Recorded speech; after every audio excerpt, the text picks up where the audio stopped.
See this annoying glare here? I'm going to sort this out with this. I folded up broken Rice Krispies box. You watching? It would have worked if it didn't fall over like that. Hey presto, that's sorted it. Right, today's video, well not today, just today, other videos other than today, is my prediction for what's going to happen with Windows computers and laptops. I predict for the future that home users, other than people that play games, which myself included are used to, I've got a feeling that, say, 5-6 years' times, people aren't going to bother with them anymore. They're just going to basically use mobile phones, tablets, tablets with keyboards and mice, that type of thing, or even Apple products, which, I will not go into detail because I'm not particularly keen on them. The reason for this is, obviously years ago, you had an old Nokia phones or whatever, the old kind of mobile phones where you had them just to basically make phone calls, and some had an added bonus that you could send text messages. Okay, 2 lines of text, which I used to, like what I used to have, but it was a great little thing. You could send a message, hello, are you okay? They reply back, yes, I'm fine, how are you, type of thing, and you see it in a text, and it was a great novelty feature. Nowadays, that's part of parcel. They come with things, you come with packages that you get from Tesco, etc. And then they kind of added Nokia, had the games Snake, which were great to play. You could save your board or whatever, you could do that. There was also option that you could create little ringtones, that type of thing, and that was a great novelty thing as well for the phone. So that was kind of the part of sort of progressing. Then became the Sharp GX10 or Sharp GX10R, which is that was my first one. That had a camera built into it. It was a little flip phone, flipped open, little camera thing on it. I'll see if I can get a picture and post it there or whatever. And you could take photographs. I mean, the quality was terrible on it, and it was very blurry unless you kept it mega still, and the person there was mega still, because any kind of motion, it was like blurry and rubbish. But it was there. It was the first step to doing cameras on phones. So, your emails, that type of thing, never thought of. I mean, me being as a kid, think about playing games in the arcades. I used to think, it'd be fantastic if you could play these at some point, and I used to have them on the Spectrum, which slightly different versions, Commodore 64, that type of thing, and then you got your Sega Mega Drives and all that type of stuff. But I'm going slightly off point here, which is part of leading to the point where I'm trying to get to, because you have your emulators on your PCs, obviously, which are great for playing games, old type consoles, Spectrums, whatever. I'm biased towards the Spectrum because I used to have one. I played it for years and I loved it. However, the problem now is Windows 10. You had your Windows XP, which was fantastic. You had your Windows 98, obviously, and Windows 95, and they were good as well. But obviously, Windows XP was one of the main ones that were fantastic. You then had Windows 7, which took over, has been brilliant, which was really, really good. And then came along Windows 10, which was going to be a free upgrade, because all your ones before that you paid for one way or another usually. So there's no option for a free version of Windows unless you kind of got it off of a friend who'd acquired a copy, shall we say, with CD keys that you could put in, and lo and behold, they worked. Microsoft caught on to it and they thought, hang on a minute, let's sort this out, how can we get around this? And then they did it by, you could only use it if you'd register on the system or using the internet to activate it or whatever. And if it was an invalid key, it would say, whoa, this is a pirate key or whatever, or it's already been used, you can't use it, pay to obtain a new one or whatever. So then Microsoft thought, I know, that's what we'll do, we'll let people have a free one with Windows 10. Great idea initially, but the biggest problem that they've had has been that they had decided that they will say, right, okay, your computer's connected to the internet, I'm going to push it to your computer, you're going to have this update no matter what. A lot of people have had lots of problems with these updates, crashing the computers, deleting stuff, making the system inoperable. Even some people have really lost data, or they've had to reinstall things from scratch, which is ridiculous. For a Microsoft company doing things like this.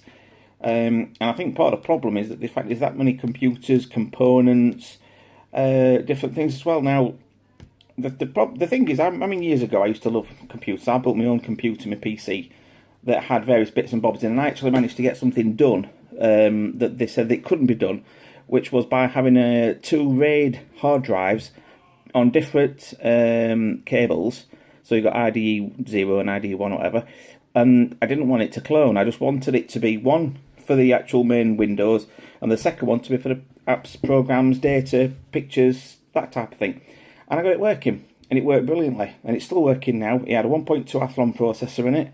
I recently swapped it for a 1.4 that somebody gave me from work ages ago. Andy Milner, thanks very much. Thumbs up to you. Because his PC broke years and years ago. It blew up. He said he didn't know if the processor worked or not, but I could have it. So he gave it me, and I decided to stick it in one day.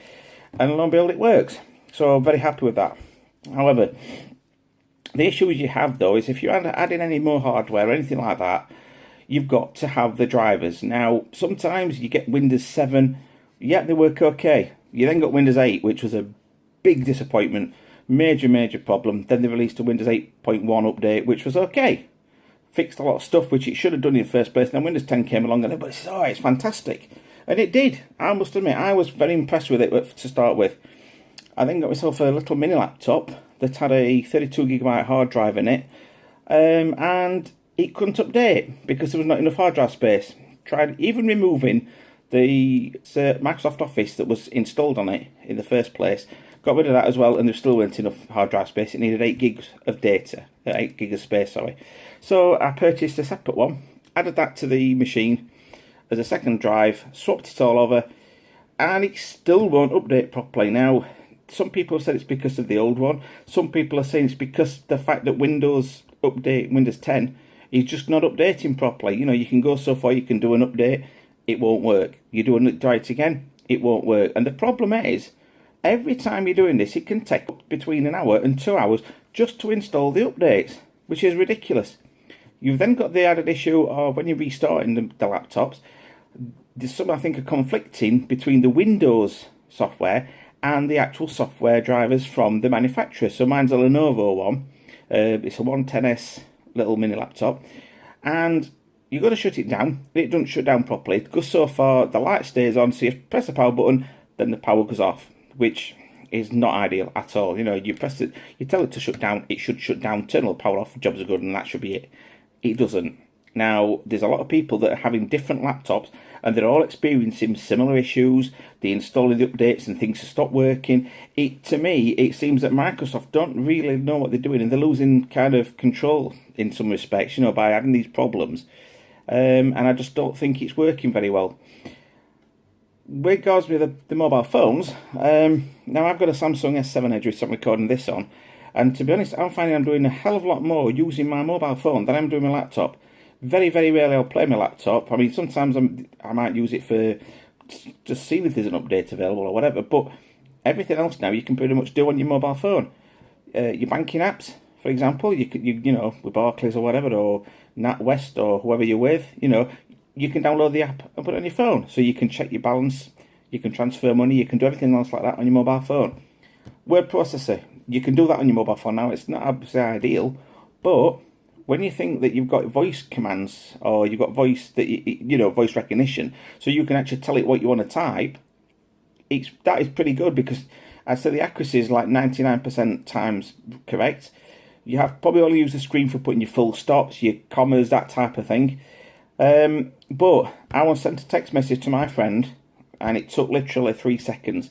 If I'd have tried typing it on a computer using the keyboard, it would have taken me 15 seconds, perhaps 20 seconds, you know, depending how quick it is, you know. But using the voice commands and things like that, mobile phones are so much quicker. Not only that, but, you know, you've got your cameras built into the phones now as well, which is absolutely you know, the quality on is fantastic now.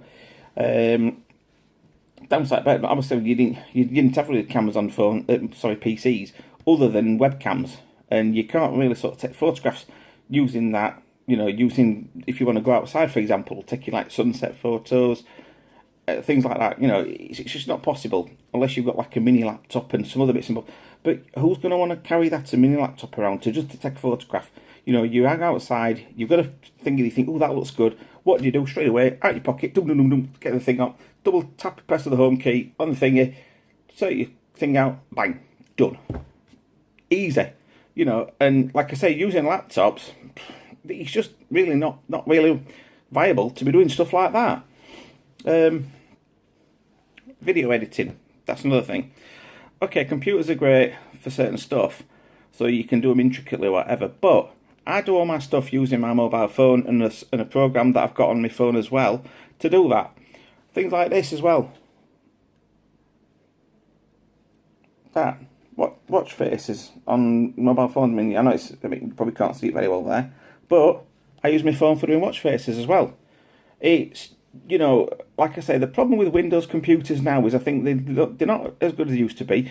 You can't carry them about as, you know, like, especially computers. You know, a computer-based main tower case or whatever is meant to be static in one place. So businesses will probably carry on using them, which is fine. But I predict that in 6-7 years' time, the majority of people are going to go across to tablets, mobile phones, or whatever for using everyday things like, you know, filling forms in, doing stuff on the internet. 'Cause like you say, they've all got browsers on them. You've got music players built into them. You know, you connect by Bluetooth to Bluetooth speakers and stuff like that. So pretty much they're becoming very redundant, and especially things like you've got your Xbox One consoles, your Xbox One X, your PS4, your PS4 Pros. So they're kind of taking away from PCs the gaming aspect of things, because if you want to play games on stuff, yeah, you can do them on PCs with things like your gaming controllers, your steering wheels or whatever if you've got them, but you can use them with Xbox One X's and stuff and your PS4 and PS4 Pros. So from another respect, that can take some stuff away from the PC as well. So then what you're left with? What would you like PC to actually do? Not a lot really.